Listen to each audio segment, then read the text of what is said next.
Olá, gente, tudo bem? Aqui é o Paulo do Conaop. Deixa eu falar para vocês, no último vídeo a gente falou sobre missão, nós chegamos a falar sobre crenças, valores, né? E como isso interfere no nosso desempenho. Quando a gente encontra missão, quando a gente faz um trabalho, uma atividade laboral que está alinhada com a nossa missão, com os nossos valores, nossa identidade, o nosso comportamento muda, então nós desenvolvemos de forma muito mais hábil, de forma muito mais destreza, de forma muito mais fácil qualquer atividade. E para fazer um link com esse assunto, eu queria comentar o que diz um dos autores, na verdade um dos meus autores favoritos hoje, o Malcolm Gladwell, que é escritor do livro Fora de Série, do Ponto da Virada, mas o que eu gostei mais foi realmente o Fora de Série, o Outliers, onde ele comenta essa história do sucesso, né? Lá ele tenta provar através de relatos, de experimentos, que a preparação é mais importante do que o talento. A equação do sucesso ela seria mais ou menos assim: o sucesso é igual ao talento mais a preparação. A verdade, isso é até muito divulgado. E ele conta a história lá de um psicólogo, Anders Ericsson. Ele, com dois colegas, ele fez um experimento na Academia de Música de Berlim. Lá ele separou, com a ajuda dos professores, três grupos de violonistas. Aqueles excelentes, virtuosos, que certamente brilhariam como concertistas de nível internacional. O segundo grupo seria de apenas bons violonistas. E o terceiro grupo eram apenas razoáveis. Esses almejavam apenas ser professores de música. Muito bem. Separados os grupos, eles fizeram as seguintes perguntas. Quando vocês começaram a tocar? Quantas horas vocês tocavam? Aos 5 anos, aos 9 anos, aos 12, aos 14, aos 16 e aos 20 anos de idade. Então as respostas, assim, quase todos eles disseram que começaram realmente a praticar aos 5 anos de idade, e nessa época praticavam de 2 a 3 horas. Aos 9 anos as diferenças já começaram a aparecer. Aqueles que àquela altura já eram destacados, já treinavam 6 horas por semana. E esse pessoal que era destacado aos 12, treinava 8 horas por semana, aos 14, 16 horas por semana. O fato é que aos 20 anos de idade, eles já praticavam cerca de 30 horas ou mais por semana. Ou seja, acumulado, compilado todo esse número de horas, esses violonistas que estavam no nível de excelência já tinham praticado mais de 10 mil horas. Os bons apenas 8 mil horas. E aqueles que eram apenas razoáveis, os futuros professores, somente 4 mil horas. Eles fizeram essa mesma pesquisa também com pianistas, amadores e profissionais. Nesse intervalo de idade de 5 a 20 anos, mais ou menos. Então, o pessoal que era profissional também já tinha acumulado mais de 10 mil horas de treino, aquele que era amador apenas 2 mil horas. E aí ele cita exemplos também de algumas celebridades bastante conhecidas, entre eles Bill Gates, que dispensa apresentações. Bill Gates era um jovem de muito talento, e aos 13 anos de idade ele mudou de escola porque ele simplesmente estava entediado na escola onde ele estudava, na escola pública onde ele estudava em Seattle, e a mãe de Bill Gates colocou ele para estudar numa escola particular, né, com um nível maior.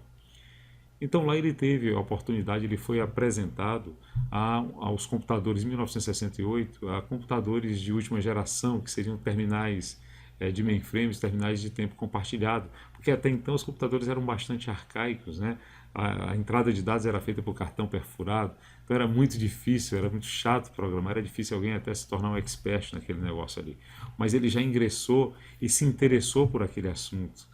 E ele programava, passava boa parte do tempo livre dele programando. Houve um episódio, inclusive, que a Universidade de Washington abriu um laboratório que ficava aberto 24 horas por dia, e no horário entre 3 da manhã e 6 da manhã, praticamente era vago, então ele fugia de casa e ia praticar nesse horário. Então a mãe dele depois comentava, né?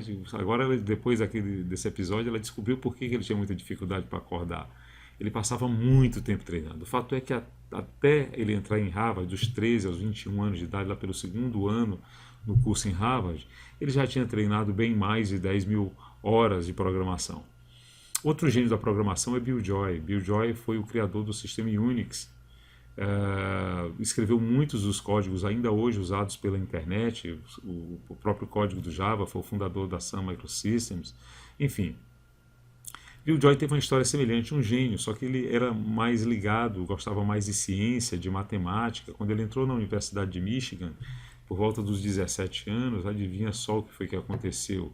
A universidade tinha no laboratório de ciência instalado terminais de tempo compartilhados de um mainframe, e ele começou a se interessar pelo assunto, por programação, e olha só, ele também chegou a praticar cerca de 10 mil horas. O fato é que em 1975, quando lançaram o precursor, né, dos primeiros PCs, um computador chamado Altair 8800, né, esse pessoal, Bill Gates, Bill Joy, eles eram ainda jovens, né, mas já tinham mais de 10 mil horas de preparo, então eles aproveitaram essa oportunidade. Não precisa contar a história dos dois, todos sabemos.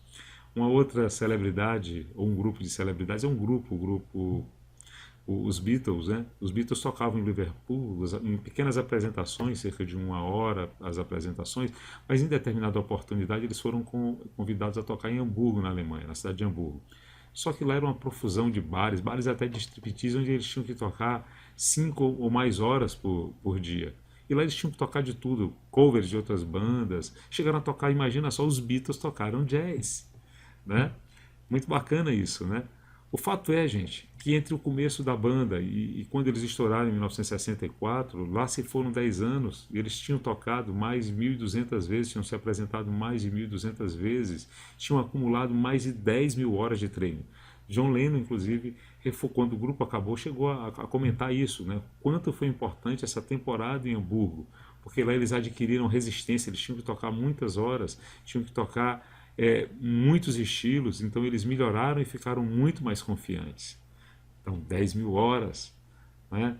Então, a conclusão que o Gladwell chega, na verdade não é uma conclusão, mas uma pergunta: será que o cérebro humano realmente, para que ele atinja esse nível de excelência numa determinada atividade, ele precisa dessas 10 mil horas de treino? Serão necessárias 10 mil horas de treino para que a gente chegue a esse nível de excelência? Para você ter uma ideia, se nós praticarmos uma habilidade 3 horas por dia, durante todos os dias, durante 10 anos, a gente vai chegar até essas 10 mil horas. Um outro autor conta até uma história interessante. Ele diz: olha, isso acontece até na natureza. Fala da história dos tigres.